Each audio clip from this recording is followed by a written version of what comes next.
All Three Beards Media podcasts originate from the Gravitate Co-working Studio, sponsored by Revelton Distilling Company.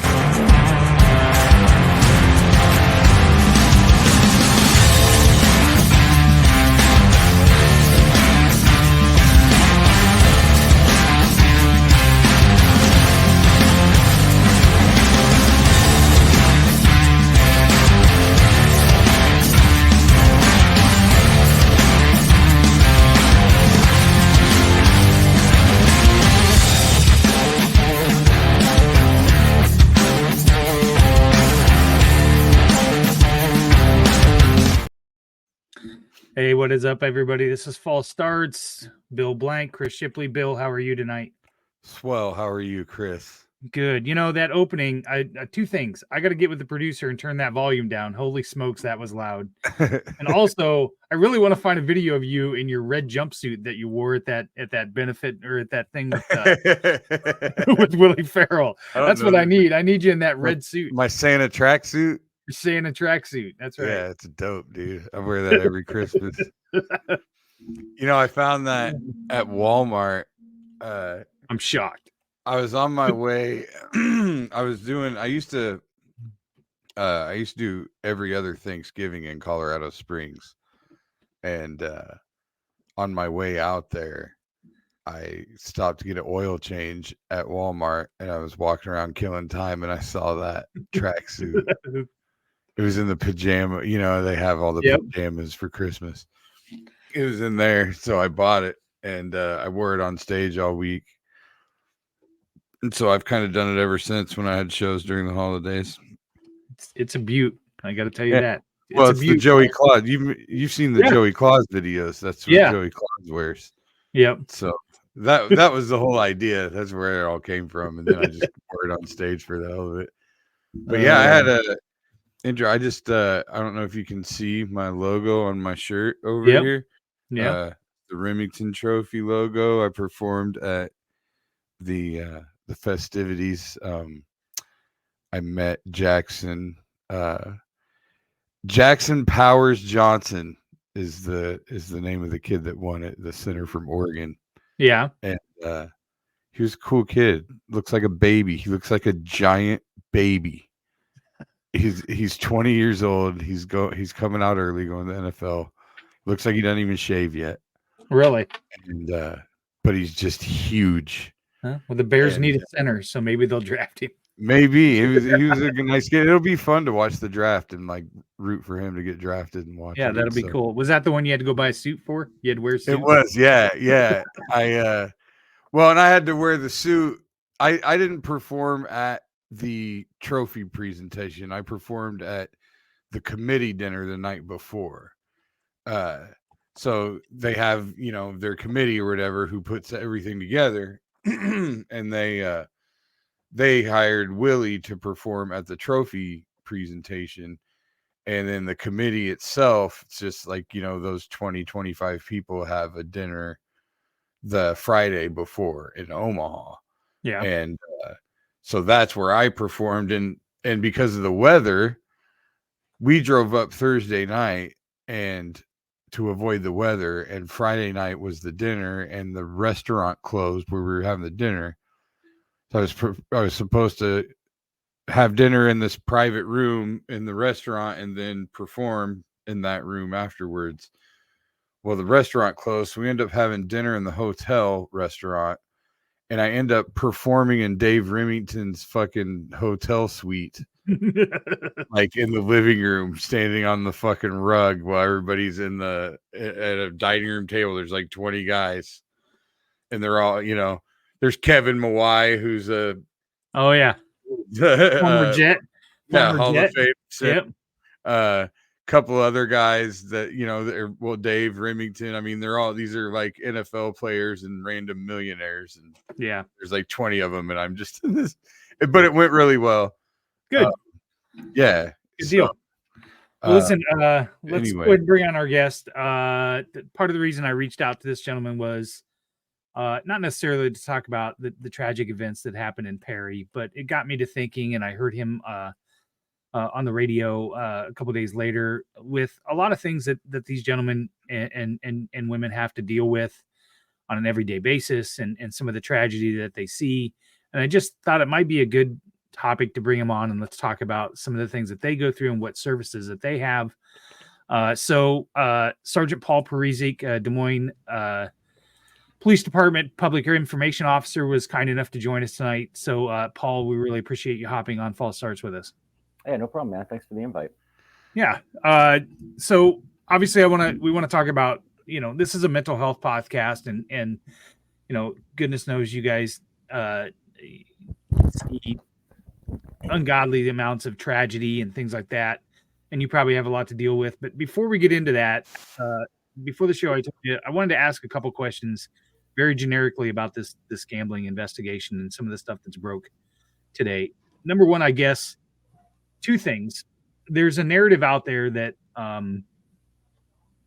law enforcement doesn't necessarily have to tell you the truth when they're asking you questions and things like that, which I understand that. But from what I gather from the released information today, one of the agents wasn't told that he wasn't given the correct information and didn't realize that he was actually not telling Isaiah Lee the correct information.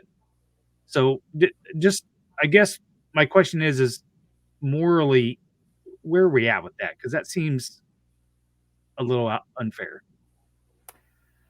Well, I guess I'm not up to speed on the Isaiah Lee part. I've looked at a lot of the reports that have come out about this, and Van Plum is a very well-known attorney. Nobody has any reason to doubt anything he says in this case.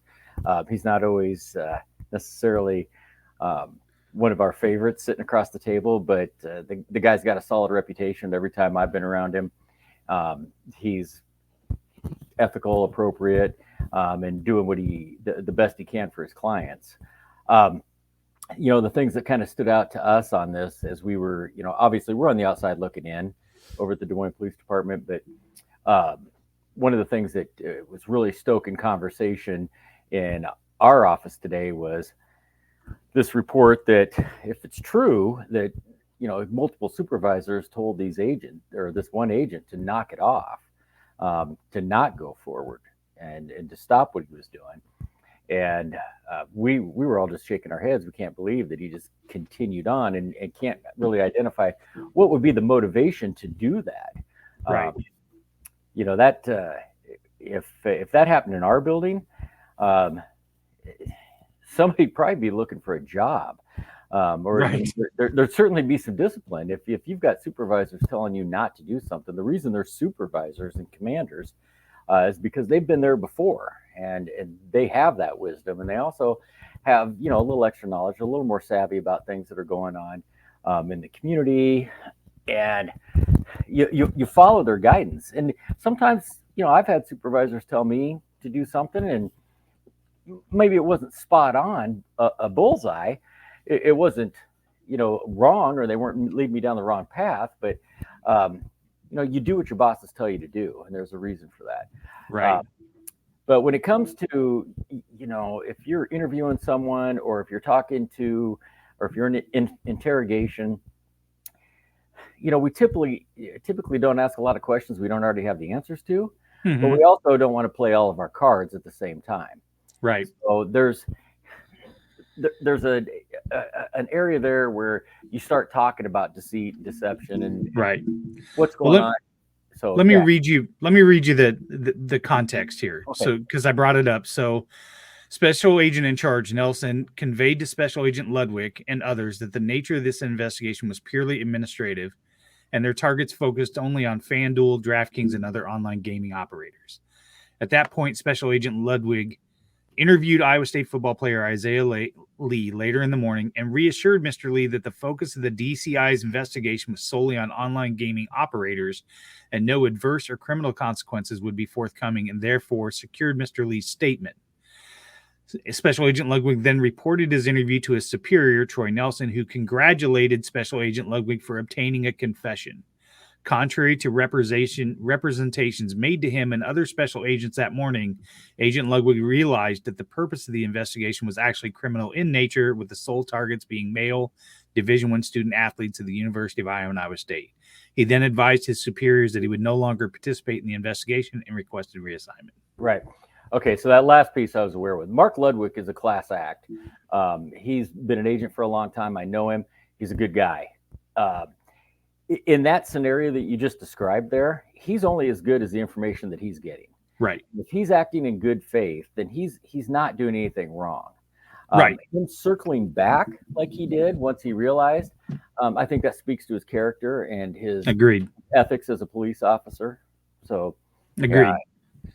Yeah, there was a narrative out there today that it was okay that, I mean, obviously, when you're interrogating people and things like that, you can flub the truth and things like that. There's nothing wrong with that. What I think the crux of it here is this gentleman, Agent Ludwig, didn't think that he was doing that. Right. He unfortunately, his superiors didn't give him all the information, and that's the sad reality of that. So yeah, and he is a class act, and interrogations are a weird thing, and it's when I think about it right now, I'm thinking about our Class A felonies. If we're doing a murder investigation, we're doing a sexual assault or something along those lines, and you're talking to somebody and they did it, you just don't necessarily have all the evidence at that point. Right. I mean, because that's where a lot of our stuff is. It's in that gray area where people have told us, but we don't have that piece right. to file that charge to get that probable cause. You might sit there and tell somebody, hey, listen, man, I know you did this, and there are reasons why I know you did this. I'm giving you an opportunity to explain yourself. Right. But yeah, this wasn't one of those cases. It doesn't sound like what all the evidence is. And, I think it's probably, there's going to be a ripple effect. I know the commissioner of the DPS, and he is a stand-up guy. I don't know if I'd want to be on the receiving end of what's going to come out of this as far as the administrative piece. Right. So, as in like the lead investigator getting disciplined, or? Yes. And who was that guy? What was that guy's name? Starts with an S. Sanger. Yeah. Yeah. Yeah. I looked his name. I think it was him. I looked up right away when his name first came out, and I saw he was like the keynote speaker at some thing at the Riverside Casino about sports. Like it was while this was going on, even like it was like, yeah, I'm going to tell y'all how to bust guys gambling on sport. Like it was, I mean, you could see it on the website. They were advertising it. And I was like, I feel like, could the motive just be pure jealousy that were talking? Like, here's why I think maybe, and this may be a really dumb example, but Chris, remember my argument on Keith Murphy's page a few days ago? Yeah. Yep. So Keith Murphy had posted how Phil Parker got a raise at Iowa, right? And I commented, worth every penny.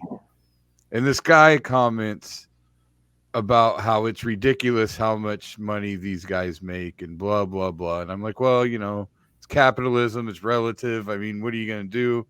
And he's like, well, I've been farming for all these years, and basically saying he should make that much money for farming. I know some farmers that do. Yeah, exactly. Exactly.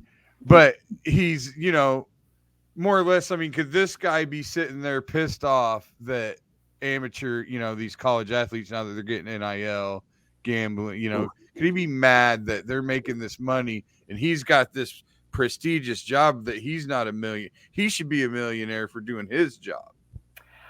I suppose it's a possibility. I've seen similar adolescent motives, and yeah, it's very small. Now, one of the things that we had heard today that came up in conversation as we were discussing this, and again, our focus was on the whole vibe in our conversation as we talked about this. And you've got some great minds in our building and some sports guys, and it was our focus was on how do you continue on after your bosses tell you no. Well, But, yeah. That's Watching too many movies about well, the I guy who had to bust the or crooked department, you know. or the conspiracy person in me says that somebody higher up had already okayed it and said go ahead and do it anyways. Yeah, wow. I've seen those things happen too, and there's usually one or two people that know about it, and that's it. Yeah, but right. But one of the theories that we had heard, and again, rumor through the grapevine, whatever, is that he's a huge Huskers fan, and follows the Huskers around, and that this was motivated by some kind of Iowa hate, and that's why it started there. Well, because you can't gamble in Nebraska, and it seems so adolescent, but taking it down to real crime, a lot of times we were talking to people who have done some of the most serious crimes and some things that were just so hard for people like us to wrap our brains around. And you ask them why, and they're like, right. Yeah. He looked at me wrong. Yeah. I mean, could be anything. Right. Yeah. It's definitely going to be an interesting, I think things are going to start falling more and more now that these depositions are coming out and whatever. But one of the worst parts about it is that the DCI and the DPS as a whole are full of some of the best investigators and best police officers that you're going to find anywhere. And it's just like when somebody in our building does something dumb, right? Something wrong. The rest of us got to carry that weight. That's not fair, right? And I have a lot of empathy, sympathy, both for them. That we work with every day that are going to have to shoulder this because it's going to keep coming up. It won't go away for a while. And unfortunately, for the hundreds of things that you guys do good, the one side's going to grab this one narrative now and run with it and paint everybody with a broad brush, and that's just not fair. No, not at all. And you talk. Well, here's a piece that we were talking about there. This geofence thing that has been a big piece of this. That is a valuable investigative tool that we use, and when used appropriately, it helps keep people safe. There have been large events that we have hosted in the city of Des Moines that we drop a geofence around, and we look for certain words like gun, fight. Right. I mean, the slang that might be exchanged in messages as people are getting ready to do something wrong. Sure. So, you don't want to lose that tool. And you also don't want to have it cast in this dark light because it's actually a valuable piece of public safety. Well, and I can't imagine as much as that intrusive isn't the word I'm looking for, but as much as that can look into the things, I can't imagine that's an easy warrant to get. Oh no. Yeah, because of the privacy of that stuff. There has to be a damn good reason to get a warrant for that. I'm guessing if he would have went to a judge and said, I want to get a warrant to place this over here to see if anybody's gambling, he wouldn't have got it. It depends on, exactly how deep you want to go, right? So if you just want to see if it's kind of like Facebook or any other social media platform, you can just get out there and look at, open source information. You can do that. And there are tools out there that you can use to suck in the information you're looking for. Everybody does it. A basic search engine. Yeah, well, and businesses do it. They pay for the analytics so they can see what people are talking about. You don't need a warrant for that kind of stuff. But when you want to start, the deeper you go, the more probable cause, the more legal justification you need to get into people's private business, and it needs to be that way. It's not that big of an obstacle for us if we have the evidence we need. I mean, getting a warrant's not hard if you have the evidence that you need. Yeah. And that's the way it should be. Absolutely. So I'm going to change the subject. Yep, I'm ready. How much when you get home from work, how much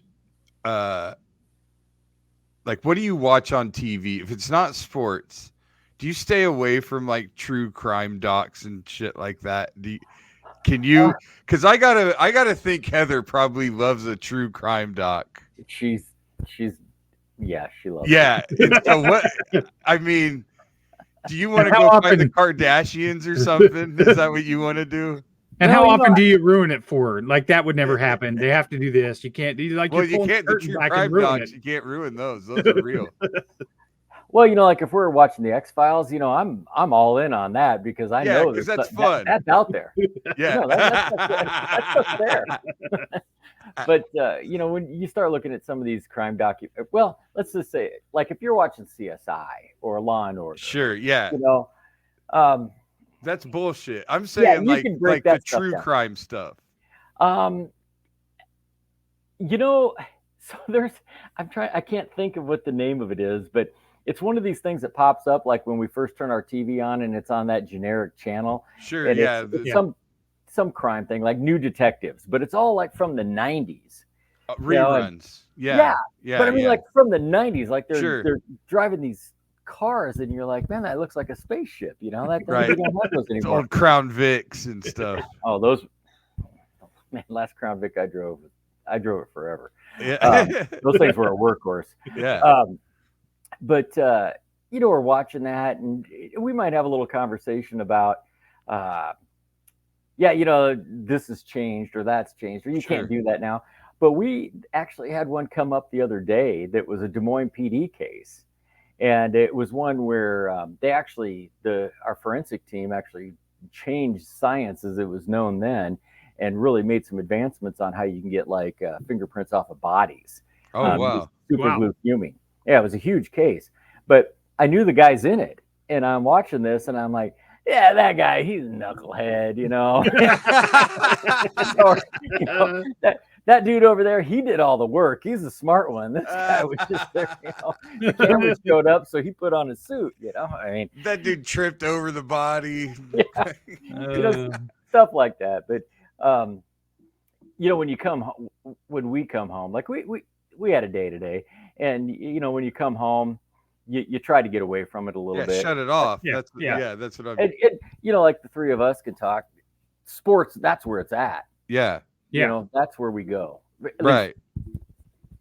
Yeah, I wondered, like, because, I mean, I just started watching. I just finished this one called the Curious Case of Natalia Grace,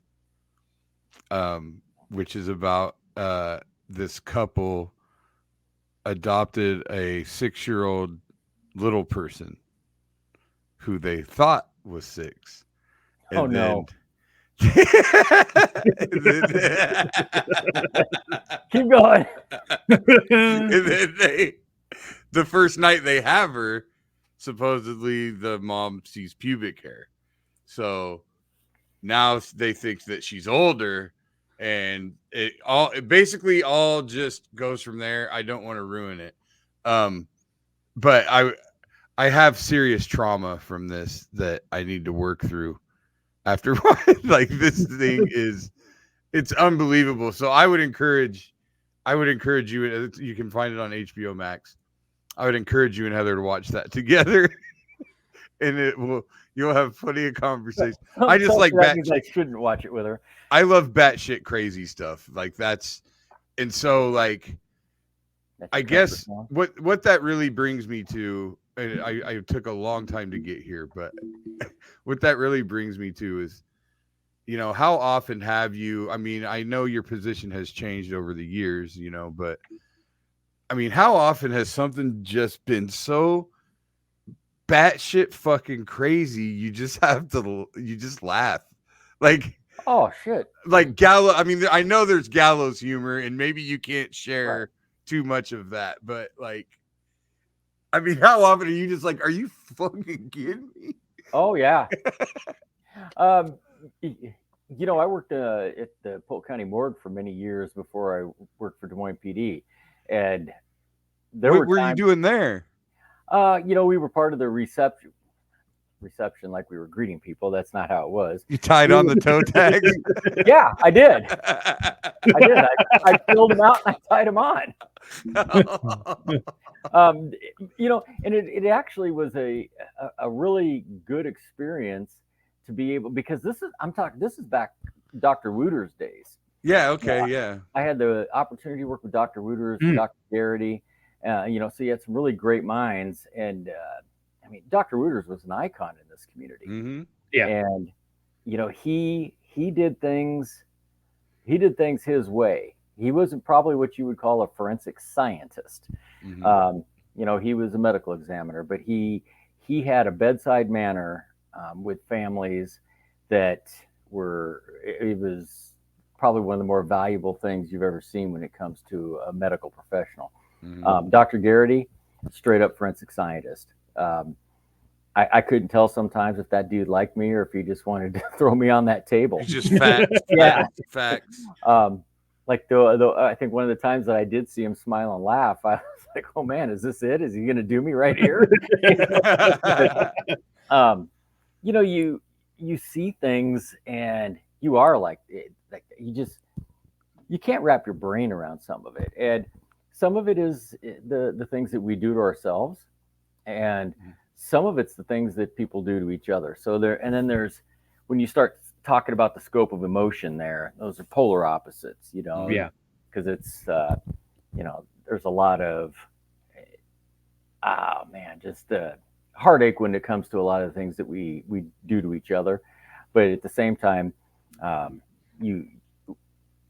once you get into this business for a while, the compassion and the way you, like, we had a scene today that we were at downtown where a person had committed suicide, and their employer hadn't heard from him since Saturday. It sounded a little odd at the time, so I thought, well, maybe I should roll down there too. And as I stood there with these other officers in this apartment, you look around this apartment, you start to look at like how much effort they put into decorating their place to their style, their flavor, some of the precision and the pride that goes into that. And then you could also see there was some stuff that was broken, and you're like, you could feel the, just the frustration and the heartache and the, just the angst that they were probably feeling. And then to see this person, who hung themselves, you get to this point in this career where you can see this happening in your mind, and that's tough sometimes. Like you almost put put their day together in your head. Yeah, because like I'm standing there and I'm looking at the calendar on the wall, and there's appointments through the rest of the month, right? And it's I don't know, it's I can't even really say how you want. It's surreal to a certain point, sure, but there's also, it doesn't. 30 years in, you still feel like, man, this isn't what's happening here. This can't. Yeah. There's got to be something more, right? And despite having all the answers right in front of you, I think there's another piece to that people don't realize, in that you leave a scene like that, and your officers leave a scene like that, and they get another call, they have to be able to flip a switch. Oh yeah. And reset, and how hard that can be. And I related a little bit to when I was going, when I had cancer and I would go to chemo every Monday. It dawned on me about 4 weeks in, these nurses make a connection with the people that are in there. And they're smiling and very accommodating and whatever, but I know that they probably have made connections with people that all of a sudden didn't show up anymore because they didn't make it. Right. And they have to flip a switch. So I can't imagine how hard that is for you to be able to have to do that in an instant sometimes. Yeah, there's probably the difference that stands out when you start talking about the medical profession. A lot of those nurses probably knew it was coming. Yeah. And they see their role as comfort. I'm going to make this person as comfortable as I possibly can until that moment comes. I just want them happy. And there's something so noble about that. You're right. With us, it's unexpected. You just don't know. Right. And you do have to flip that switch. And one of the things that we we impress upon our young officers, our newest ones, is that you may be at a scenario or a situation like what I just described to you. You might be at a homicide or a fatal crash, and you're soaking in all this horrible imagery, and Right. you're trying to process that, and then the way it impacts the people who are around you, and then you might have to go talk to somebody about their stolen bicycle. And Right. but what you have to remember is, for everybody in those two scenarios, that's the worst day of their life right now. Yeah. I mean, that's the Right. worst thing that's going on. I mean, this is the most important thing that's happening to all of them. Their bike got stolen and their buddy got killed. Yeah. And if you can look at it like that, and that's why we emphasize hiring character and then training skill. If we can hire good people, it doesn't matter where they come from. If they've got some compassion, if they've got the ethics, if they've got good character, we can train them everything else. Because when it gets right down to the moments when you really need it, that character is what's important.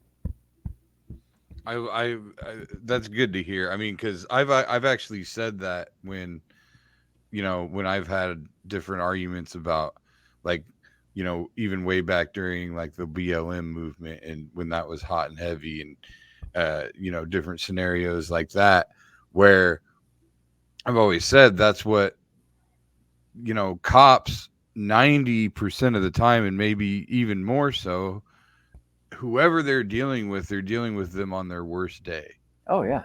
And if our cops, like, if you just look at numbers, people are labeled as minorities for a reason, because they're the minority. That means there's less of them, right? And so if that's going to bear itself out when in the numbers of every profession. So if we're a predominantly white city, then our officers are going to be predominantly white, and the percentages are probably going to be the same as in every other place. And so if you've got a predominantly white group of people who never deal with black people on a daily basis, other than on their worst day, because up until then, that's all they knew. Right. And so, like, of course, that group of people becomes a bigger threat to them because it's a foreign thing. It brings more fear. And that there's truth to that, but that's what the basis of our bias training is. Is to understand that the things you just described exist. To understand that the unconscious bias. Yes, right. We all come into this with that, and it doesn't matter who you are. You've got it. Yeah. Right. And as a matter of fact, I just started digging into a book that I would recommend everybody reads, but it's called Talking to Strangers by Malcolm Gladwell. And it actually breaks down a lot of different criminal cases, and to where a lot of this boils down to, we don't know who we're talking to. And if we knew who we were talking to, things would change. 100%. Right. It also kind of justifies or explains a lot of the policing strategies that we've had that people who don't understand policing don't get.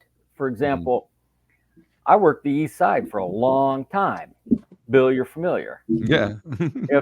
If I go rolling up to Hard Times East and there's a fight, and I'm like, yo, sir, can you please calm down? It'd be a lot easier for us to communicate if you would just kind of notch it down a little bit.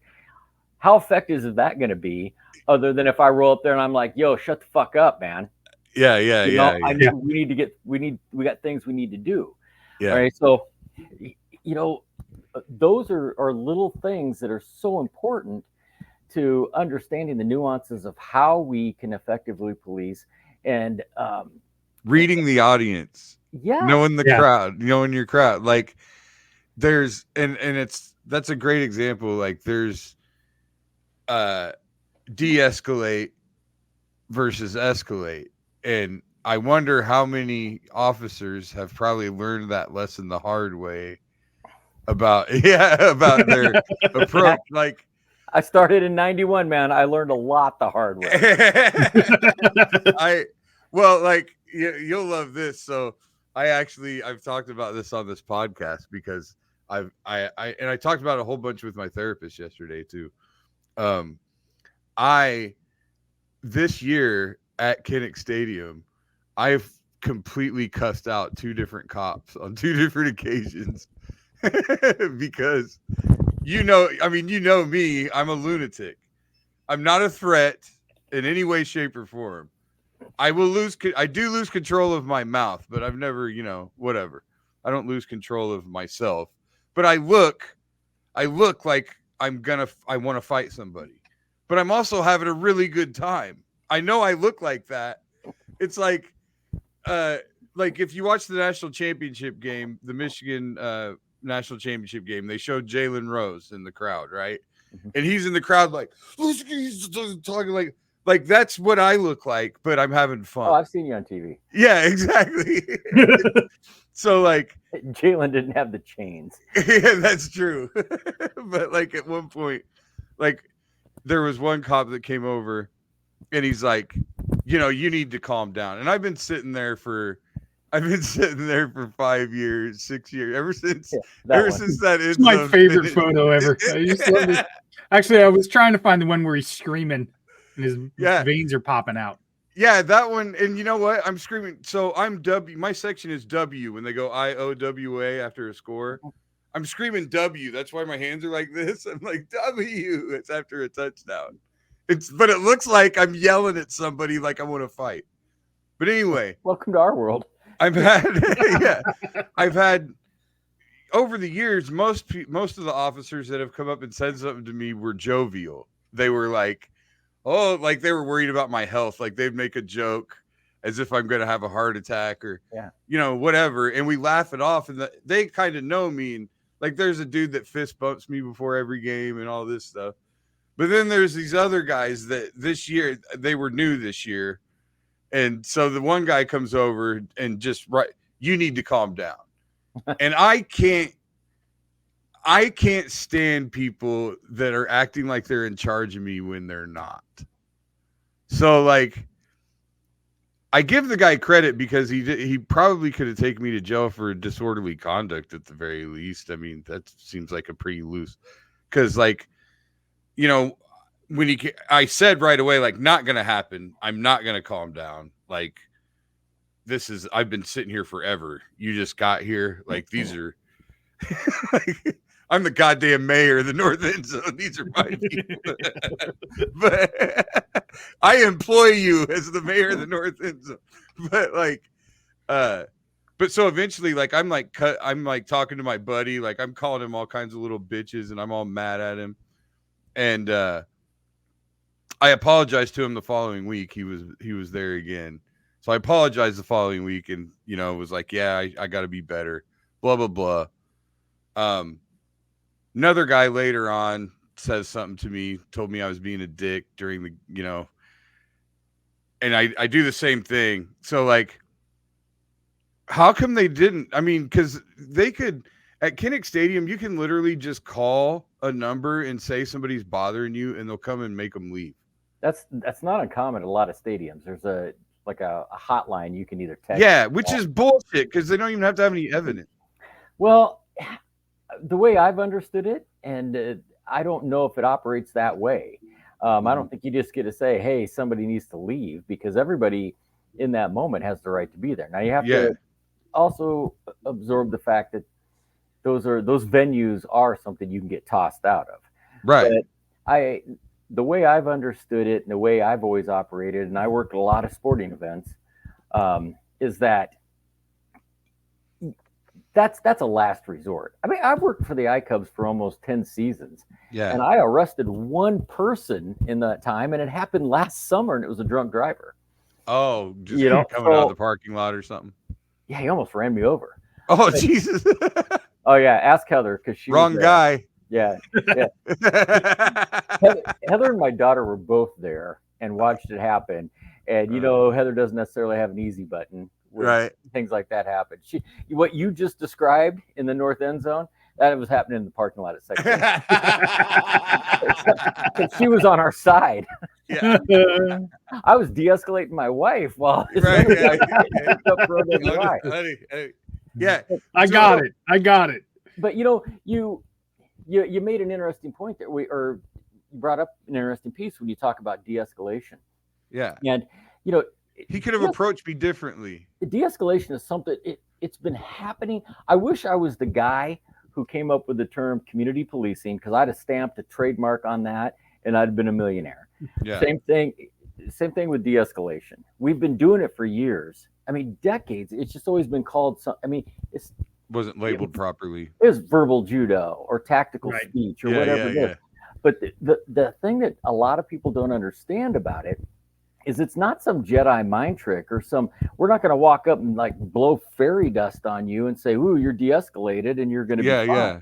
Right. It's human. It's something that we offer you. We offer you, hey, listen, we would like to do this. Would you like to do it with us? And let's do it together. And that's what de-escalation is. And, it's one of those words that's just been, taken off and on down the road. But yeah, starting off by saying you need to calm down. That's one of the first things you learn in husband school. Never say to your wife. Can you just can you chill out? You need to calm down. No, that doesn't work. That actually happened in this house 2 days ago. I was trying to fix something and I was getting angry at the situation, and Jordan walks in and he goes, you just calm down. And I instantly snapped on him. And so later on, I was like, listen, when somebody's angry, the last thing you want to tell them is to calm down. Like that's not the phrase you want to use, because instantly that made me even angrier. One of the first things you need to do is in those scenarios, like I've always told folks, and this was again before we really got deep into this training, what I learned from growing up in a household where there was high dynamics and some substance abuse that with my parents that kind of worked its way out on the way down the road. But one of the things you always wanted to do is say, hey, what can I do to help you?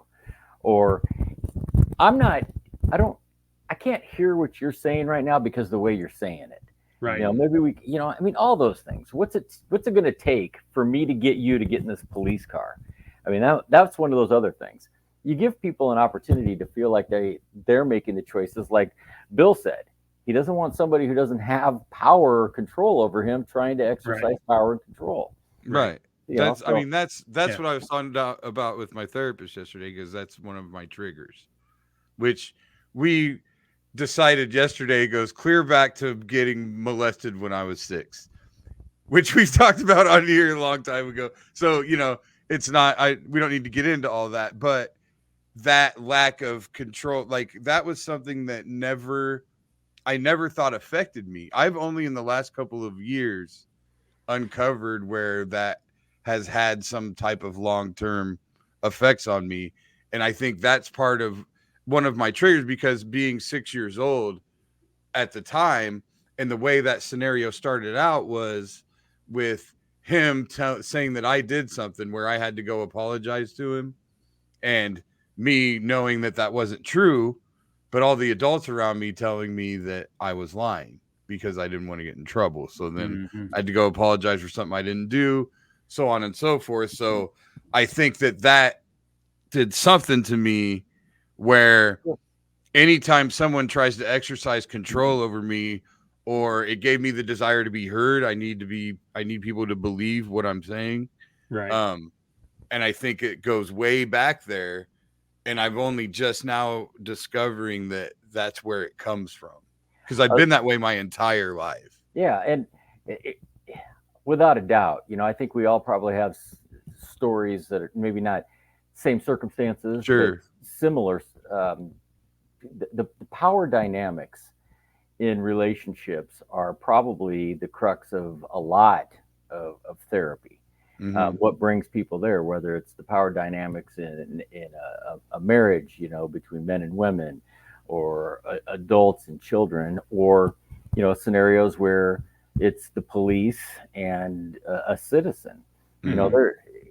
Power dynamics are at the root of a lot of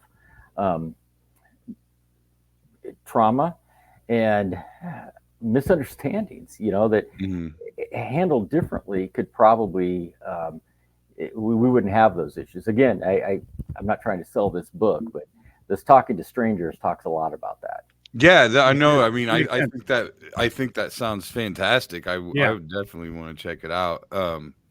Because these are all, part of why I mean, I've talked about that scenario on this podcast before because I want to be open about it. I want, I try not to bring things down. Part of my goal with this podcast is to have a good time talking about hard things. And sometimes it's going to get harder and more serious than others. But I bring that up just to kind of, use it, maybe not quite as an excuse, but kind of an example of what I'm working through now, because I'm hoping that, this sounds stupid kind of, but it's kind of a weird goal I'm setting for myself that makes me goals. I want next football season, I don't want anything like that to happen. Like you need baby steps, Bill. I want to be I want to be better. I mean, there is no way I'm gonna calm down during the game, but I do need to be a little more respectful of the people around me, because being in the front row, everybody that sits to my right, they've been sitting there with me the whole time. They're my friends at this point. I'm like Uncle Billy to their kids. And we're all lunatics, and they don't give a shit what comes out of my mouth. Like, they love me. And then immediately to my left will be whoever I bring to the game with me. Well, to the left of them, like the next several seats are different every week. It's some company has them, somebody has them, but it's always different people. And so sometimes there's a little kid there. Sometimes there, it depends. And most of the time I have a great rapport with them and we have a great time. But, maybe if there's a 6-year-old girl 3 seats down from me, I don't yell at the ref that his wife's fucking the mailman right now. Like, I have to be better than that. God. That with this, we always hit this one part of the podcast where I feel like that's now a good goal. To take a break. Yeah. Well, like that cop if that cop would have came up to me and said, "How can I help you right now?" I would have said, "You can take that gun and shoot that fucking referee that just called that a fair catch." That's what okay. So I can work with that. I'm not going to go out and do that to the referee, but I can. Right. I'm like, hey, yeah, man, that's not going to happen right now because we kind of need him to keep this game going. Yeah. So, and then it ends up being a funny interaction, probably, is what happened. And I'm telling you, and I see this every day, all the time. I've been doing it for years.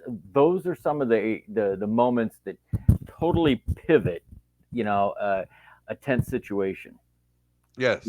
I'll tell you, this one got some news coverage recently. We were still in short sleeves, and I remember I was sweating, so it was sometime towards the end of the summer. But I just happened to be in the right place at the right time. Windsor Heights brought a car chase into the city. Guy had a bunch of warrants, I think parole violation. I think he knew he was going to go back to prison. He ends up on the west side, about 13th and Carpenter area. Bails out of his car, takes off running down an alley right as I'm coming up towards University. He runs over and he's on a bridge, the University Avenue Bridge over Keogh Way. Oh, yeah. You may have seen this on KCCI because they were able to swing their camera on their tower around and zoom in on us. Oh, wow. And the story came down to this kid. He's an adult, but young guy. Yeah, young dude. Man. Younger than us. Yeah. He's threatening to jump off the bridge. He's straddling the bridge. He's on the phone with his mom, and it's myself and one other police officer at that moment. And I had called to see if any of our crisis workers were on the street, mobile crisis cops. We don't put those civilians into those scenarios because it can get dicey. But see if Sergeant Garcia or Mike Miller, somebody was on the road that could come up there, and we had a pretty decent rapport going with this guy, and he wanted a lighter, so he could smoke a cigarette. This other cop that was there, a younger guy, but I've worked around him before, knows what he's doing, good dude, says, yeah, I got a lighter. And he comes over and he brings a lighter. And mind you, we're standing on University and there's a brick railing there, sidewalk, and then where he's hanging over the fence. As that younger officer reaches out with the lighter, the guy goes to grab the lighter. This cop tries to grab him and he's like, he scoots back. He's like, he saw that coming. And he was hot. That other cop right away said, hey, I realize I made a mistake, and he leaves. And I'm like, I got this. So we're talking, and this guy's telling me, man, hey, don't try. And I said, dude, listen, look at me. I'm 55 years old. I am not jumping over this railing so I can fight with you. Right. Well, that's the last thing that's going to happen. Right. So let's work from there. And that was, something like that's able to bring this back down to where it needs to be. And it happens every day. They talk about de-escalation. This is something where I will die on this hill for our cops, that, when we're pushing 200,000 public contacts a year, and you look at there were 250 some shootings in the city last year. I was just looking, we took 694 guns off the street. That's 694 armed encounters that didn't result in a shooting. Yeah. Right. Our cops are de-escalating their asses off. We have our use of force percentage is less than 1%. So less than 1% of nearly 200,000 encounters a year result in a use of force. That is amazing. Yeah. Absolutely amazing when you think about what we're going up against. And it's because we have the resources that, I think Chris wanted to talk about. Yeah. A lot of it, our mobile crisis team. And these are our outward facing pieces. Yeah, Paul, let's get a break, because that's where I wanted to transition after the break, is to talk about your crisis teams. I didn't know we got a break. Yep. So I'm going to take a real quick break. About 30 seconds. Yeah. Get a word from Revelton Distilling Company and from Gravitate Co-working, and then we'll come back. I'm going to grab drinks. I'll be right back. Okay. All right, thanks. Why take the best corn in the world and make it into fuel when you could make it into whiskey? That's the question that launched Revelton, Iowa's most visible and fastest growing distillery. Owners Rob and Christy Taylor embrace the grain-to-glass philosophy, sourcing ingredients locally and overseeing on-premises production and bottling at their facility in Osceola. One sip, and you'll agree that Revelton's handcrafted whiskeys, gins, and vodkas are the best you've ever tasted. And with the launch of their rye whiskey, made with 100% Iowa-grown rye and corn, and their new bourbon coming soon, there's more Revelton to love than ever. Iowa's own Revelton Distillery. ReveltonDistillery.com. The great thing about working from home is working from home. The worst thing is working from home, especially for face-to-face collaborations with customers and coworkers. And let's face it, coffee shop meetings are neither private nor professional. So skip the trip to Starbs and investigate Gravitate Co-working Space. For more than 10 years, Gravitate has provided large and small office and conference spaces perfect for hosting meetings, workshops, or other events, as well as private phone booths for confidential conversations. Plus, all spaces include secure fiber internet, free coffee, and access to a kitchenette. All you need is your laptop. Gravitate does the rest. And renting space at Gravitate is surprisingly affordable. An hour of office space costs about the same as venti caramel macchiatos and breakfast sandwiches for two. Daily and monthly rates are also available with no long-term commitment. Learn more at gravitatecoworking.com. That's gravitatecoworking.com. All right, and we're back. Thank you to our sponsors, Revelton Distilling Company, Gravitate Co-working. Revelton, I noticed, published a photo on their social media today. Batch number 3 of their rye whiskey is about ready to be released, and I know sometime in the next 2 months their first batch of bourbon is going to get released as well. So got to grab a couple of these comments real quick. We were talking about husband and wife dynamics and not telling them to calm down. Apparently Denny's way to do it is to tell her to calm down and make a sandwich. I don't necessarily think that's a great idea. That seems like not a de-escalation tool. Is that right, Paul? Well, he's trying to distract her. That might work. Right. You have to calm down and say, "Hey, can you make me a sandwich?" Right. So before the break, we started to talk about part of the thing that I wanted to have you on was obviously the stuff that you guys go through and what services are available that you and your first responders have available. But when you were on Heather's show on the drive, I think last week you had talked about what's available to the public as well. So let's dive into some of that. So the public piece is probably the most visible, as it should be, obviously, just like with everything else we do. So we got what we call a mobile crisis response team, and we have actually had that for over 2 decades. So this is one of the frustrating things as a PIO when we were talking about some of the 2020 stuff and some of the demands that were being made that you have to train your officers, crisis intervention training, all these different things. We've been doing them. I think the latest piece of when they were talking about the 8 can't wait, the latest piece of that had been in place in our department since 2017. And, maybe we didn't do such a great job, back then letting people know, but the mobile crisis response team is specially trained police officers. Now, keep in mind, we all get crisis intervention training, whether it's in the academy or in service training.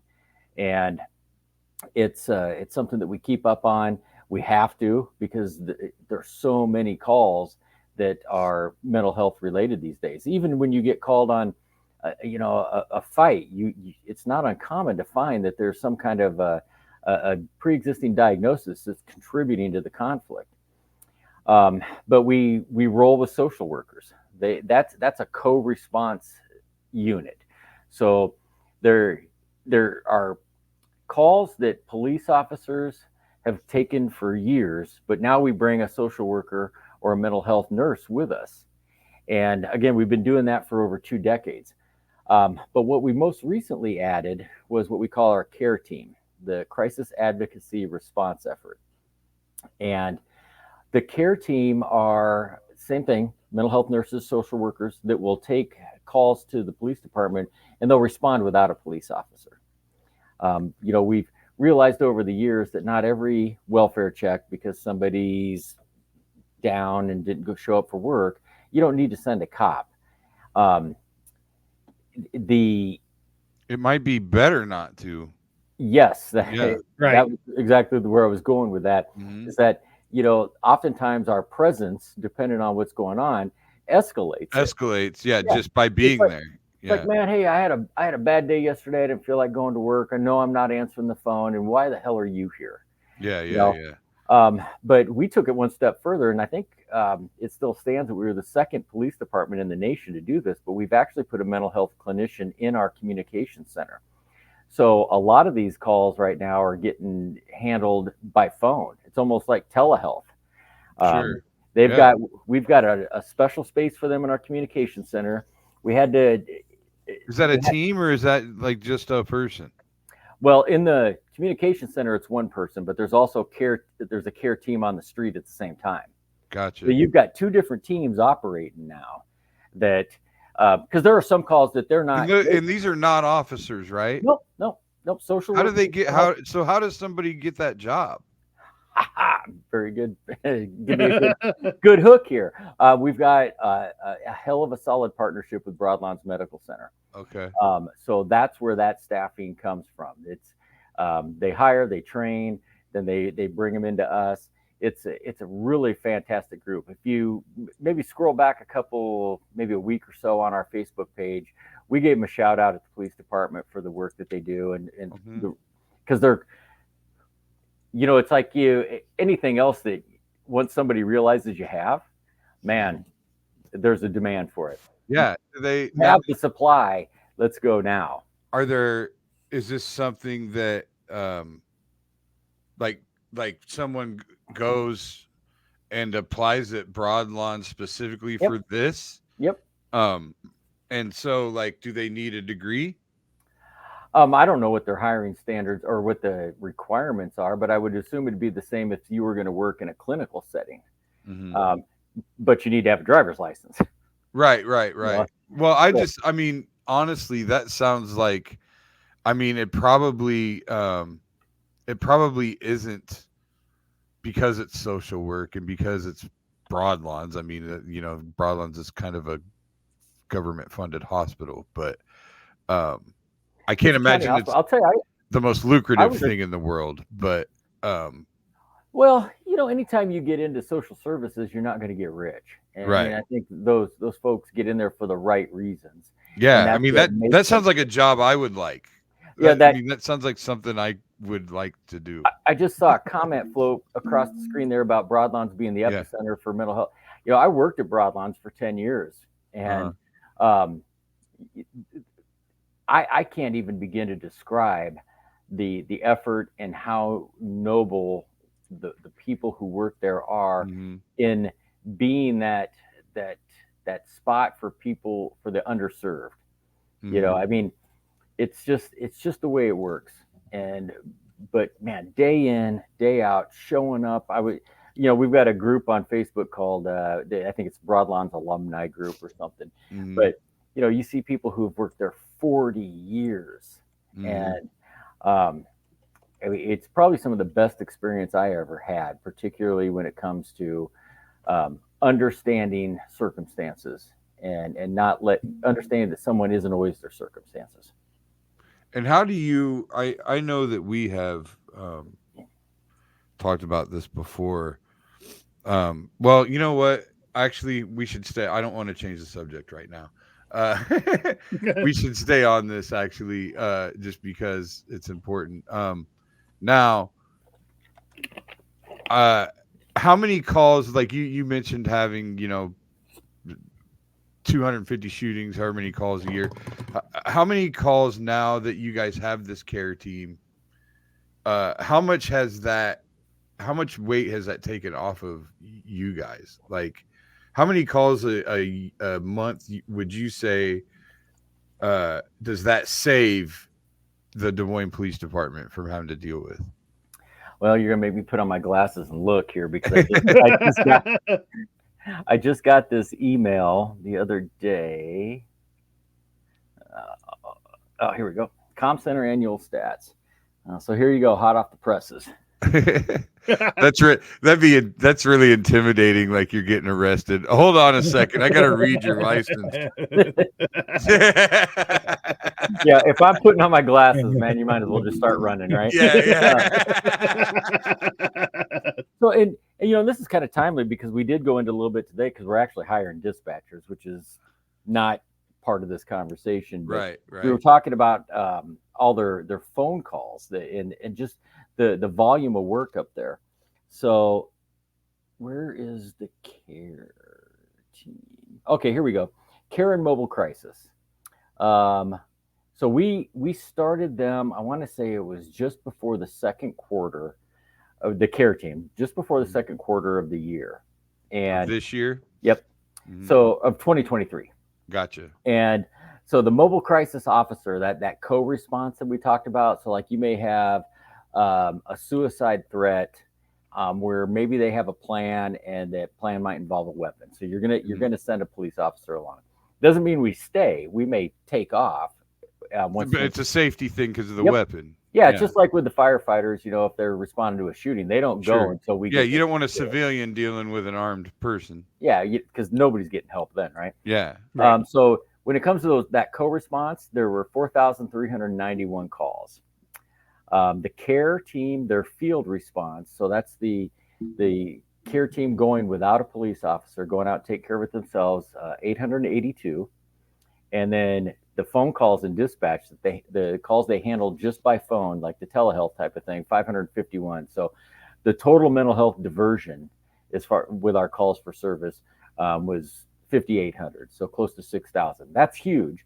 When you look at, I mean, their total phone calls coming into dispatch last year, 492,000, almost 500,000. Wow. And that was a 5% increase over last year.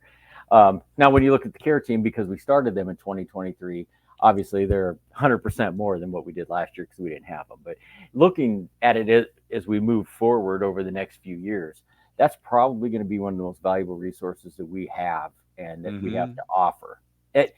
I think literally help is just a phone call away.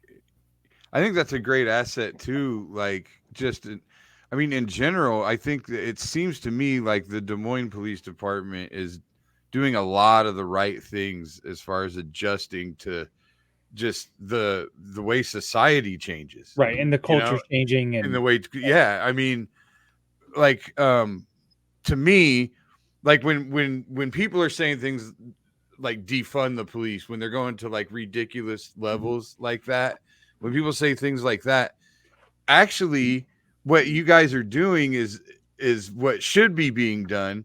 Right. The more things that can be dealt with without police involved, the better. Sure. But the problem is so many people, their first phone call is the cops because they don't know who else to call. 911's just what they call. Okay, and to take this a step further, when you look at a lot of the programs that we run, particularly when we talked about our Police Activities League, which now is entirely donation funded, other than the employees. Mm-hmm. A lot of those were programs that somebody else started, and for whatever reason, whether it was finance, whether it was staffing, or just commitment, somebody else couldn't run. And then, hey, who's here 24/7? Well, the cops. You know, and we're not really good at saying no when it comes to this, so we'll take on these programs, and it's really, really good. But we've got to get other people involved, and that's what we've been doing, and it's working out really well. But when you talk about the police doing all these things to adjust to the culture and just the way our society's changing, the greatest challenge that as a police organization that we have is we still got to do police work too. There's still bad guys out there. So somehow helping our community understand that we need to do all of this, the outreach that we're doing, and find different ways, whether it's juvenile court diversion or mental health diversion. That's all great, but there are still people out there that are going to need us to jack them up, take them to jail. I mean, they still exist. Well, and that's kind of the point. The more you guys can focus on the bad guys, the better. Well, and that it needs to happen. I think one of the things I just shared on social media today, that a stat that kind of stood out to me, and I got some commentary from the chief on it to add, was that our arrests of felons in possession of firearms went up 28% last year. All right, so as we start talking about gun problems, the lowest hanging fruit that we can go after is a felon who has a gun because they aren't supposed to have one. Right. It's not a 2A issue. It's not anything else. But to see that number rise like that, there's two pieces to it. Our cops are doing a great job identifying these targets and going after them. But there's a lot of guns out there. Yeah. Well, and also it could also be a little bit of a ripple effect of having things like the care team and having things like that, so that you guys have more time to deal with getting firearms out of felons' hands. I mean, in the grand scheme of things, when you're talking about 500,000 calls in a year, 1,400 or 5,000 of them don't seem like that much of a difference maker. But that's 5,000 calls that you guys are able to focus elsewhere. Right. And think about this also.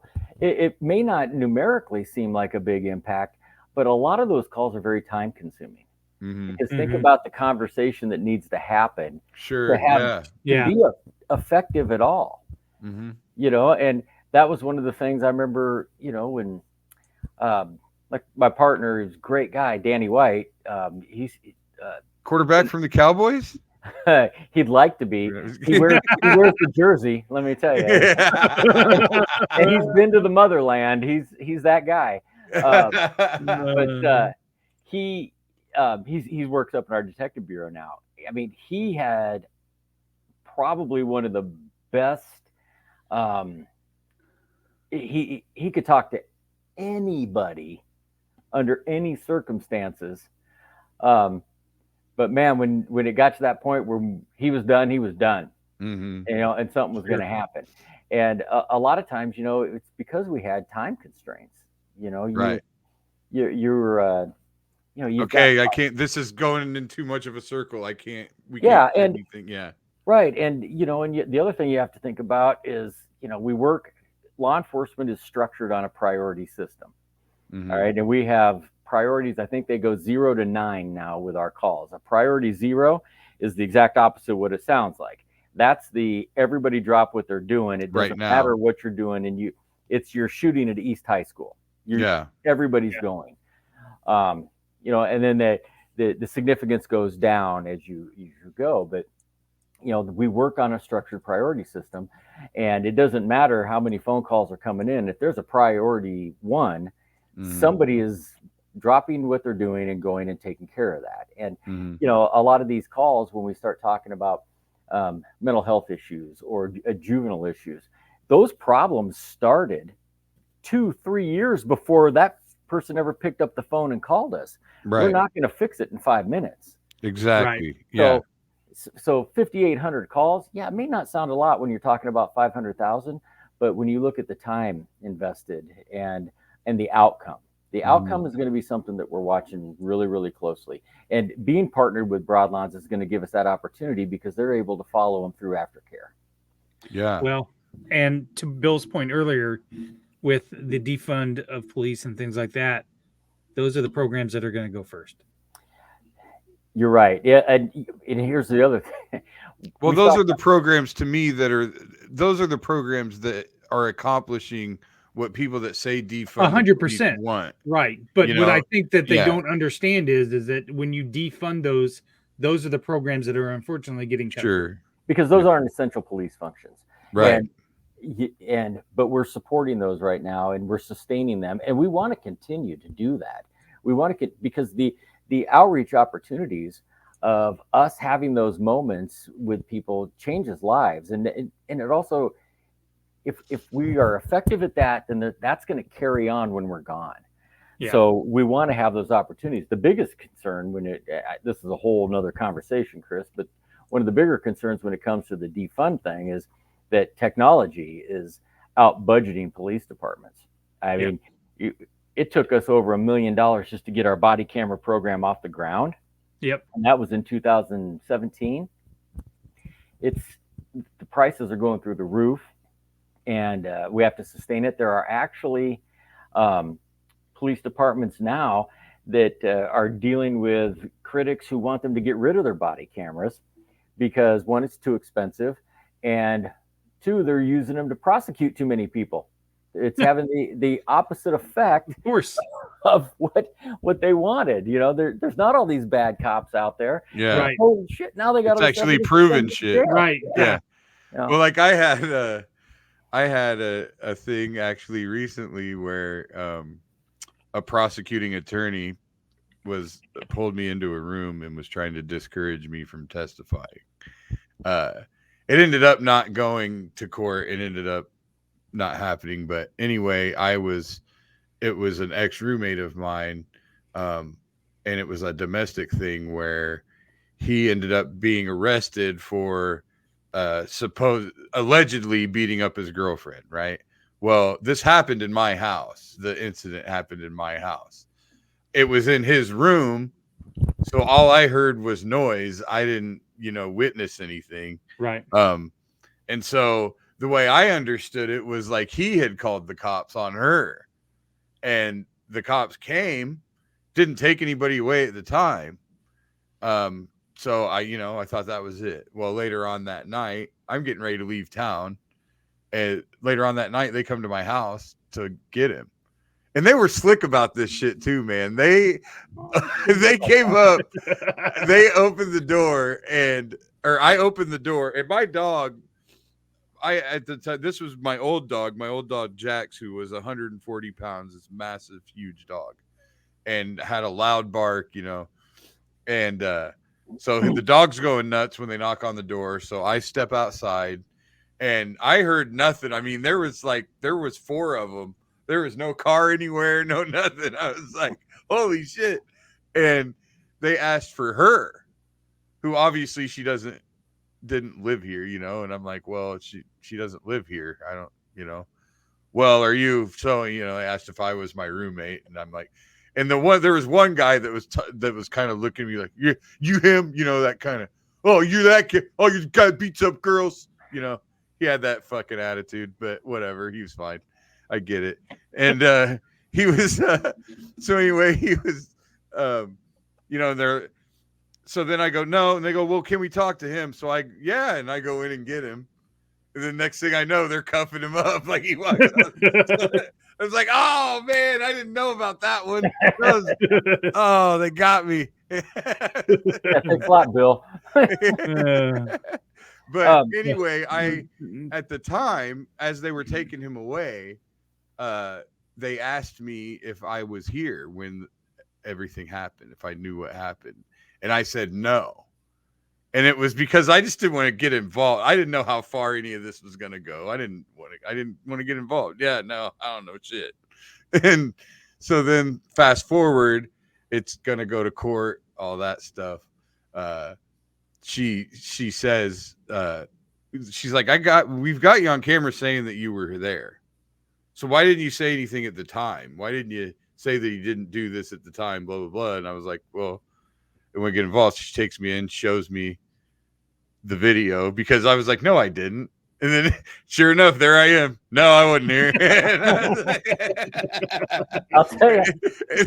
And she says like, well, see, cause I can get, trying to threaten me with perjury, which I'm not a fucking idiot. I was like, it's not perjury because I lied to the cops. It's perjury if I lie in court. Like, I'm not stupid, so I went on with it, but there you go, buddy. I didn't remember. I swear to God, I was like, I have no idea. And then boom, there he is. Yeah, no.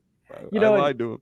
The video thing is, there was a lot of resistance to it when we first got it, because cops were like, oh, they're spying on us and all. Yeah. It feels Big Brother-ish. I sure get did. it. Yeah. It sure did. It's like truck drivers being GPS'd. They don't want that shit takes either. It takes one time that saves your ass, and then you're like, this is the greatest thing ever. And that's all it took for me, was one time where I said, no, I didn't do that. And it was long story, but it was a pretty violent incident, and it was getting ready to go to federal court. I mean, it was bad, and this guy got hurt, and I said everything I did I needed to do. And good detective found some video of the incident inside a bar, and it totally saved me. I mean, it proved that I told the truth, and I did everything by the book, did what I had to do, nothing more. It was unfortunate that what happened to this cat, but you get that one incident and you're like, this is the greatest thing ever. Yeah, I'll bet. All right, we're gonna get you off here, Paul. I know that appreciate your time and giving us your time and for what you do for the city and things like that. It's very important. So yeah, and this kind of rolled out exactly how you said it would. That Bill'd go off on a tangent and we'd have conversation and never get down to where we started our conversation. But if you ever want to revisit some of the internal workings of our peer support team and what we do for cops in crisis and to deal with the day-to-day traumas, I'd be more than happy to join you again. I'm sure that we could carve out 2 or 3 more episodes. Maybe we'll have. Are you saying we didn't cover everything? I thought. Dude, I know more about you now than I ever did, and I thought I knew you pretty well. and we didn't even have to get into the fact that I don't like it because I'm a Cyclone. I would just like it pointed out that when he said that they do that symbol when they score a touchdown, and I refrained from saying that wasn't very often this year. So I would just I would like credit that I didn't take the low road and take a shot. Except you passive aggressively just did it because I'm really fucking good. You're a typical bitch ass Cyclone fan that does things that way. That's right. Instead of just coming right out and saying it. That's right. Goddamn passive aggressive little fucking girl. No, dude, this whole thing is black and gold. I look at. I know. All right, we can wrap this up now. Right. So, thanks a lot for the invite. Thank you, Paul. Absolutely, man. Yep. And I do want to say quickly, and Paul and I have had other conversations at different times. I have always been one of the more challenging probably friends that you've had. I mean, because I asked the questions, but Paul has always given a very clear, concise, intelligent, well thought out answer. I am personally so happy that you're the face of our police department, because I've seen what it looks like elsewhere. Right. And we really are very fortunate to have you and the type of police department we have. I know that there's people out there that won't agree with me, for sure. But there's always going to be improvement that can be made all across the board. And I believe when it comes to mental health and when it comes to evolving, I do think that the Des Moines Police Department is up there at the very top, and I hope that you guys know that and you keep moving in that direction. There's a lot of conversation in our building every day about what we do to try to stay at the tip of the spear when it comes to law enforcement. And I appreciate what you're saying about our communication strategies. It's something that I've learned along the way, and we work really hard at. And one thing that I want to make sure everybody understands, day in and day out, my primary goal as the PIO and running the media office is to make sure that you understand and that you have enough information and context to understand why we make the decisions that we do. Right. We're more than happy to have the conversations if you disagree or if you don't understand. But like you said, being able to give those answers and explain the process and what we're up against and where we're trying to go, that's our goal. We just want people to understand. Well, and I'll close out and just say that there's not, in my opinion, a more transparent organization than your guys's. I don't know of any other city that has a weekly segment on a radio station where people can call in and ask any question that they want. There's a lot of police departments that are jealous of that. And contrary to popular belief that was narrated a couple weeks ago, you guys give as much information as you possibly can without jeopardizing investigations. And I would much rather see that and make sure that you're doing it right and not giving out wrong information, sure, so that the bad guys can be put away. So kudos. And we also, you got to make sure you're maintaining the privacy and the dignity of crime victims. Absolutely. So it is a tightrope to walk, but we do our best. And these moments like this, being able to have these candid conversations really help. So this is no different than what we do at KXNO, man. Candid conversation and back and forth, and it's great, and I appreciate it, and I'm sure the rest of our folks do too.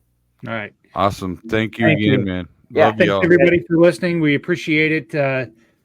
Go ahead and make sure you subscribe, rate us, as the Hot Mess Happy Hour ladies say, rate us a 5. If not, keep that shit to yourself. So with that, we are out of here.